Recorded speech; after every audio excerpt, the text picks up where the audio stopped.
जय भीम, जोहार, नमस्कार. 1923ला प्रकाशित झालेला the problem of Indian rupee हा महत्त्वाचा ग्रंथ आता त्याला 100 वर्ष पूर्ण झालीत. त्या निमित्ताने या ग्रंथाचे मूल्यांकन आणि त्याबरोबरच ग्रंथाचे निर्माते डॉक्टर बाबासाहेब आंबेडकर यांच्या प्रतिभेचे अवलोकन करणे उचित आहे. लंडन विद्यापीठाच्या लंडन स्कूल ऑफ इकॉनॉमिक्सला PhD पदवीसाठी सादर केलेल्या प्रबंधातून निर्माण झालेला हा ग्रंथ. ज्या वर्षी PhD पूर्ण झाली त्याच वर्षी त्याचे प्रकाशनही झाले. तोपर्यंत कोणाही भारतीयाने ज्या विषयाला हात घातला नव्हता त्या विषयावरचा हा प्रबंध तो प्राध्यापक एडविन केनॉन यांच्या मार्गदर्शनाखाली घडला होता आणि त्यात विषयाची मांडणी 7 प्रकरणात केली होती. पहिल्या प्रकरणात from a double standard to a silver standard, दुसऱ्या प्रकरणात the silver standard and the dislocation of its parity, तिसरं प्रकरण त्याच्याच कंटिन्युएशनमध्ये the silver standard and the evils of its instability हे होतं. त्यानंतर चौथं प्रकरण टुवर्ड्स अ गोल्ड स्टँडर्ड होतं आणि 5वं प्रकरण from a gold standard to a gold exchange standard होतं. 6वं प्रकरण stability of the exchange standard आणि अंतिम प्रकरण 7वं प्रकरण a return to the gold standard हे या थिसिसमध्ये होतं. प्रबंधात भारतीय चलनी रुपयाचा संपूर्ण इतिहास तपासून तत्कालीन रुपी कन्व्हर्टेबिलिटीबद्दल निष्कर्ष काढले होते. ते निष्कर्ष काढण्यासाठी त्यावेळेपर्यंत उपलब्ध असणारे अनेक नाणेसंबंधी समित्यांचे अहवाल तपासले होते. तपासलेले अहवाल सुमारे 30 वर्षाचा पिरियड कव्हर करतील असे होते. 1880चा report of the famine commission हा अहवाल होता. Report of the royal commission on ॲग्रिकल्चरचाही विचार केला गेला होता. त्यानंतर 1897चा डिप्रेशन इन इंग्लंड हा अहवालही तपासला गेला होता. Report of the royal commission on gold and silver हा हाऊस ऑफ कॉमन्समध्ये सादर झालेला अहवाल आंबेडकरांनी विचारात घेतला होता. 1876चा report of the select committee on depreciation of silver आणि 1886चा report on the gold and silver commission हाही होता. अशा प्रकारे एकूण 34 अहवाल म्हणजे 33 अहवाल म्हणजे सगळ्यात शेवटचा report of the Smith currency समिती 1919चा विचारात घेतला गेला होता. लक्षात घेण्याजोगी गोष्ट आहे की आंबेडकरांनी जेव्हा थिसिस लिहायची सुरुवात केली त्या वर्षापर्यंत 1919 पर्यंतचे अहवाल आंबेडकरांनी अभ्यासले होते. या साऱ्या सामग्रीचा सूक्ष्म अभ्यास करून त्या आधारे आंबेडकरांचा निष्कर्ष होता की रुपयाची नाणी छापण्याची टाकसाळ बंद करावी. सरकारने संपूर्ण चलन व्यवस्था छापील नोटांची करावी. शिवाय सरकारने तिजोरीतील सोन्याचा ठेवा आणि रुपयाची नाणी याचा बाळबोध स्वरूपाचा थेट ठोकताळा सोडून देऊन रुपया वापरणाऱ्यांच्या गरजेमुजब नोटांचा पुरवठा चलन व्यवस्थेत उपलब्ध करून द्यावा. या सगळ्या सूचना फार क्रांतिकारी स्वरूपाच्या होत्या. यातून सरकारी नियंत्रणातून चलन व्यवस्था बहुतांशी मुक्त होईल आणि भारतीय रुपयाचा सरकारी संपत्तीची होऊ शकणार उपयोग सर्वार्थाने होऊ शकेल. तसेच रुपयाचे नाणे हे चलन व्यवस्थेची कमोडिटी आहे आणि प्रत्यक्ष संपत्ती नाही हे न विसरता वेळोवेळी सरकारपुढे येणारे रुपयाचे वेगळ्या करण्यासाठी उपयोग करण्याचे प्रस्ताव टाळता येतील हा हेतू त्यात होता. ब्रिटिश नाणी आणि भारतीय रुपया यांच्यातील तोपर्यंत कन्व्हर्टेबिलिटीच्या नावाने चालत आलेली गफलत पूर्णपणे खतम करणे हे रुपयाच्या दृष्टीने योग्य ठरेल हे मत डॉक्टर आंबेडकरांनी मांडले होते. ते लिहितात, only the complete stoppage of rupee coinage will remove the governmental interference in the management of Indian currency and it is this that we must therefore ask for. Queer as it may seem, safety lies in an inconvertible rupee with a fixed limit of issue. हा त्यांचा विचारपूर्ण अभ्यासावर आधारित काढलेला निष्कर्ष त्यावेळच्या अर्थशास्त्रात प्रगाढ विद्वत्ता असणाऱ्या जॉन मेनॉर्ड कीन्स यांच्या बरोबर मतभेद दर्शवणारा होता, बरोबर विरोधचा होता. त्या काळात तेही एक मोठे बौद्धिक साहस होते. इतकेच नव्हे तर खुद्द त्यांचे स्वतःचे रिसर्च गाईड कॅनॉन यांनाही आंबेडकरांची बरीच मते पटतील अशी नव्हती. तथापि कॅनॉन यांनी लिहिलेल्या प्रस्तावनेत त्यांनी लिहिले होते की या प्रबंधाची ओरिजिनॅलिटी पाहता माझ्या बऱ्याच मतांबरोबर आंबेडकरांची असहमती असतानाही मी या प्रबंधाचे मूलगामी महत्त्व ओळखतो. आंबेडकरांची मांडणी केवळ अकॅडमिक नसून त्यात प्रत्यक्ष चलन व्यवहार विचारात घेतला गेलेला आहे. आंबेडकरांनी स्वतःच्या प्रस्तावनेत लिहिले होते, माझे टाकसाळीवर नियंत्रण असते तर मी रुपयाची सगळी नाणी वितळवली असती आणि केवळ छापील नोटांच्या आधारे चलनव्यवस्था निर्माण केली असती. शेवटी जर सरकारचा स्वतःचा चलनव्यवस्थेवर विश्वास नसेल आणि त्यावरचे नियंत्रण हेच सरकारला रुपयाच्या सुरक्षिततेचे एकमेव हत्यार वाटत असेल तर त्यातून रुपया चलनाची केवळ हानीच होईल. चलनावरचे सरकारी नियंत्रण हटवणे हे भारतीय चलनाला सुदृढ अर्थव्यवस्थेत नेण्यासाठी निश्चित पुढचे पाऊल ठरेल हे आंबेडकरांनी त्यांच्या प्रबंधात मुद्देसूदपणे मांडले होते. त्यासाठी 1861 म्हणजे नोटांचा व्यापार इंग्रजांच्या सरकारी अखत्यारीत सुरू झाल्यापासून ते 1920 पर्यंतचा चलनाचा संपूर्ण इतिहास त्यांनी आपल्या प्रबंधात मांडला होता. द इंडियन रुपीच्या प्रति ग्रंथ प्रकाशनानंतर केवळ 2 वर्षातच संपल्या. पुस्तकाची दुसरी आवृत्ती यायला बराच वेळ लागला. 1947 मध्ये म्हणजे देश स्वतंत्र होण्याच्या अगदी जवळ आला होता तेव्हा इंडियन रुपीची नवी आवृत्ती प्रकाशित झाली. त्यात आंबेडकरांनी या ग्रंथासोबत भारतीय आर्थिक इतिहासावर एक कंपेनियन व्हॉल्यूम लिहिण्याचा मनसुबा व्यक्त केला होता. तथापि पुस्तकाच्या प्रथम प्रकाशनापासून म्हणजे 1923 पासून ते दुसऱ्या आवृत्तीपर्यंत म्हणजे 1947 पर्यंत या विषयावर अन्य कोणताही नोंदपात्र ग्रंथ आपल्या नजरेत आले नसल्याचे नमूद करून त्यांनी मूळ ग्रंथाच्या मूळच्या स्वरूपात काही फेरफार न करता इंडियन रुपी ग्रंथ प्रकाशनाला संमती दिली. त्यावरून आंबेडकर स्वतः इंडियन रुपीमधील त्यांच्या मांडणीचे आधुनिक भारताच्या अर्थव्यवस्थेसाठीचे महत्त्व किती ओळखून होते हे ध्यानात येईल. मला या ग्रंथाचे महत्त्व आजच्या संदर्भात थोड्याशा वेगळ्या अंगाने मांडावेसे वाटते. बाबासाहेबांच्या सामाजिक चिंतक म्हणूनच्या कारकिर्दीतला इंडियन रुपी हा दुसरा महत्त्वाचा टप्पा होता. मूकनायक 1921 आणि बहिष्कृत भारत 1926 या दोन्हीच्या मधला. भारतीय विचार इतिहासात कायदा, इतिहास, सामाजिक चिंतन आणि अर्थशास्त्र यांच्या संमिश्र सीमारेषेवरून उगवत असणारा एक नवा तारा उगवण्याच्या सुरुवातीच्या काळातला हा ग्रंथ नेमक्या त्याच काळात लिहिल्या गेलेल्या इतर 2 पुस्तकांच्या बरोबर ठेवून ह्या ग्रंथाचा विचार केल्यास त्याचे महत्त्व ओळखायला मदत होऊ शकेल. ही इतर 2 पुस्तके म्हणजे त्याच वेळेस जर्मनीत प्रसिद्ध झालेले ॲडॉल्फ हिटलर याचे माइन काम्फ म्हणजे माझा संघर्ष 1924चे भयप्रद पुस्तक आणि विनायक दामोदर सावरकर यांचे एक मराठा या टोपण नावाखाली लिहिलेले द इसेन्शियल्स ऑफ हिंदुत्व 1922 जे नंतर प्रकाशित झाले.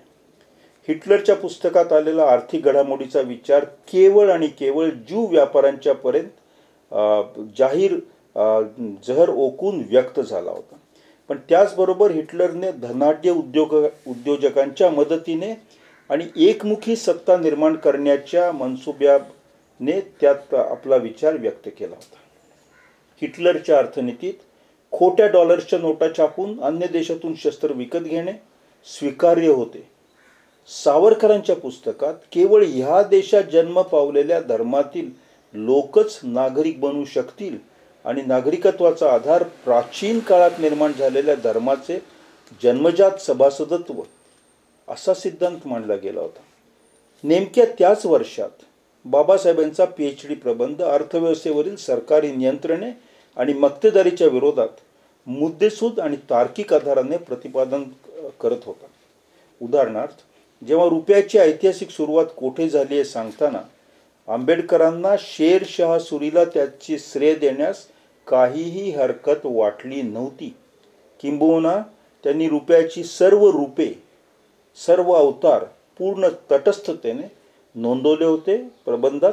त्यांनी त्याबद्दलचा एक तक्ताही दिला होता आणि त्यात प्रत्येक रुपयाचं किती वजन असतं, देशातल्या वेगवेगळ्या भागामध्ये वजनामध्ये रुपयाच्या काय फरक असतो, काय फरक होत गेला, याची त्यांनी नोंद केली होती.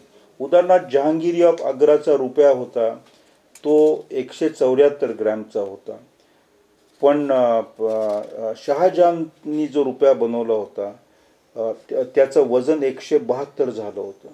ह्या अचूक सूक्ष्म नोंदी केल्यामुळं रुपयाचं परिवर्तन ऐतिहासिक रीतीने भारतात कसं होत गेलं हे समजण्याला अत्यंत मुद्देसूद आणि पुराव्यांनिशी मदत झाली होती. आंबेडकर लिहितात, संपूर्ण मोगल काळात रुपयाच्या नाण्याचे वजन 175 ग्राम राहिले. त्यामुळे कितीही टाकसाळी आल्या तरी मोगलांच्या काळात चलनी नाण्याची स्थिरता राहिली. अनेक टाकसाळी असणे हे त्यांच्यासाठी धोक्यापेक्षा फायद्याचे ठरले. इंग्रजीमध्ये त्यांचं वाक्य आहे, the Mughal rupee shows how the coinage throughout the period of the empire adhered to the standard weight of 175 grams per coin. So long as the empire retained unabated sway, there was advantage rather than danger in the plurality of mints. सावरकरांना मुघलांच्या आर्थिक स्थैर्याचा मुद्दा मांडताना संकोच वाटला असता. आंबेडकर मनमोकळेपणाने मुघलांच्या आर्थिक धोरणाची प्रशंसा करू शकत होते. 1923च्या आंबेडकरांना जी तर्कनिष्ठ तटस्थता होती ती 1922च्या सावरकरांना किंचितही नव्हती. हे मुद्दाम दाखवून देणे गरजेचे नाही. मूक नायक आणि बहिष्कृत भारत ही दोन सामाजिक समतेच्या लढ्याची प्रकाशने जन्माला घालत असणारा आणि जाती अत्याचारात स्वतःही होरपळून निघालेला हा अभ्यासक राज्यव्यवस्था आणि राज्यातील नागरिक यांच्यामधल्या आर्थिक दुव्यांचा विचार करताना कोणतीही वैयक्तिक किंवा प्रातिनिधिक कटुता विचारांवर स्वार न होऊ देता एकाग्र, तार्किक आणि वैचारिक निपक्षपातीपणे मांडणी करत होता. हिंदुत्ववाद्यांना आणि फॅसिस्ट विचाराच्या समर्थकांना या तुलनेतून आंबेडकरांच्या प्रज्ञेची विशालता ध्यानात येईल. ही अपेक्षा फोलच आहे, पण 1947च्या दुसऱ्या आवृत्तीच्या प्रकाशनवेळी डॉक्टर आंबेडकरांनी इंडियन रुपीची जी निकड वाटते हे दर्शवले होते ती त्यावेळेला हिटलरचे फॅसिस्ट अर्थशास्त्र संपूर्णपणे कोसळून पडले होते आणि सावरकरांचे हिंदुत्व संविधान समितीला इरेलेव्हंट वाटले होते. या दोन्ही समय लक्षणांवरून, सायन्स ऑफ टाइम्सवरून सहज ध्यानात येऊ शकते.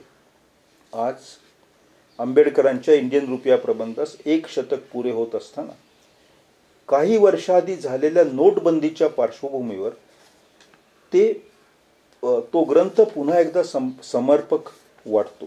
100 वर्षापूर्वी आंबेडकरांनी नोट निर्मिती प्रक्रियेतील सरकार नियंत्रण आणि बिनजरुरीचा हस्तक्षेप यावर भर इंग्रजी अंमलात होत होता त्यावर आक्षेप घेतला होता. आज त्यांच्या या ग्रंथाचे पुनर्वाचन 21व्या शतकातील हिंदू ग्रोथ रेट म्हणजे जैसे थे खरं तर च्या आर्थिक तडाख्यात सापडलेल्या भारतीयांना सनातनी सुलतानी विरुद्ध आवाज उठवायला निश्चित बळ देऊ शकेल. पहिल्या महायुद्ध पश्चात भारतीय चलन व्यवस्थेत निर्माण झालेल्या पेच प्रसंगाचे विश्लेषण करताना आंबेडकर 1870च्या दशकात खास करून फ्रँको प्रशिया तहानंतरच्या युरोपमधल्या एका सगळ्यात मोठ्या धोरण पालटाकडे निर्देश करतात. त्याआधी वेगवेगळ्या देशात स्टँडर्ड म्हणजे प्रमाणदर्शक धातू वेगवेगळे होते. काही देशात चांदी तर इतर काही देशात सोन्याची नाणी होती. त्या वेगवेगळ्या प्रमाणदर्शक धातूंच्या आंतरराष्ट्रीय देवाणघेवाणीसाठी प्रपोर्शन अथवा परस्पर प्रमाण निश्चित करणे जरुरी होते. त्या व्यवस्थेत कोणताही धोका नव्हता. तथापि 1870ला गोल्ड स्टँडर्ड नक्की करण्यात आले आणि त्यामुळे काही देशांना निश्चितच मोठा आर्थिक फटका बसला. त्याविषयी अत्यंत परखडपणे ते लिहितात. इंग्रजीमध्ये आंबेडकर लिहितात, it is therefore a sad commentary on the monetary legislation of the 70s 1870s that it did not actually help to create, for no purpose, a problem unknown before. It certainly helped to make worse a bad situation. Prior to 1870, not all countries had a common currency. There were India and countries of Western Europe which were exclusively on a silver basis, and others like England and Portugal which were exclusively on a golden basis. And yet none of them failed the want of a common standard of value in their mutual dealings. So long as there existed the fixed ratio system in France and the Latin Union the problem was really provided for under it the two metals behaved as one and thereby furnished a common standard. Although all countries did not use the same metal as their standard money, every country which had before enjoyed the benefits of a common international standard without having a common currency was faced with a crisis in which the choice lay between sacrificing its currency to securing a common standard or hugging its currency and foregoing the benefits of a common standard. That exegesis of a common standard ultimately led to its accomplishment. And what happened was what should have been, but it was not. A fact before a great deal of harm and so heavy burdens had brought home to people what they want of it really meant to them.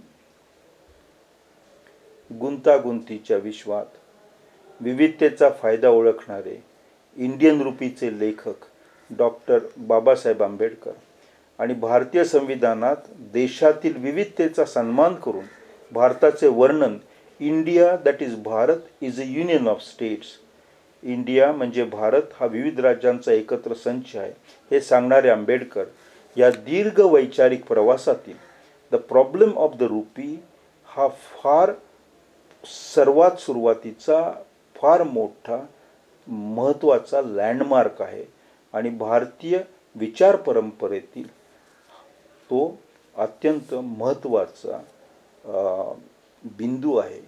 ज्या बिंदूकडे पाहिल्यास आपल्याला doctor आंबेडकरांनी संपूर्ण भारताच्या समाजाविषयी आणि संपूर्ण भारताच्या अर्थनीतीविषयी जे आकलन केलं होतं ते फार स्पष्ट रीतीने दिसू शकतं. शिवाय 1923 साली इंग्रजांच्या पॉलिसीज विरुद्ध इतक्या स्पष्टपणे लिहिला गेलेला हा ग्रंथ हा डिकॉलनायझेशनच्या प्रक्रियेमधला फार महत्त्वाचा टप्पा आहे, हेही सांगण्याची गरज नाही.